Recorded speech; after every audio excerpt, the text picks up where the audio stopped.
Futbolda bir bakım başaramayıp basketbolda kupa kazanınca futbola laf etmeye başladı. Ağlıyorlar. Ama basket de harbi adamlar fena.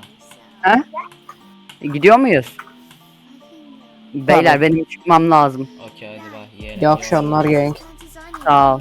Sonra belki gelirim. Okey. Bay bay. Ben gelmem. Tamam. Bay bay. Am dedi.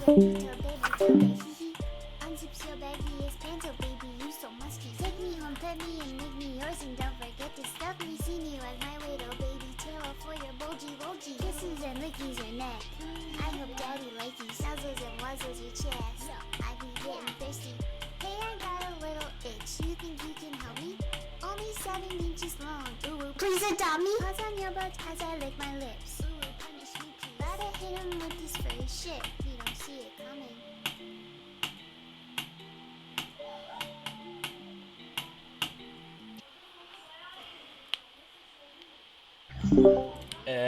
Kanka daha demin misfari geçmiş olabilirim.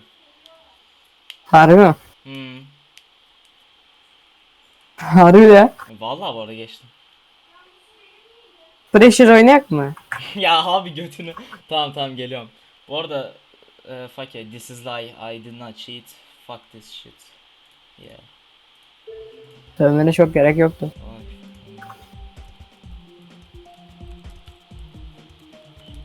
Abi yıllardır bu an için bekliyordum. Tamam şimdi Yıllardır dediğim de bir gün.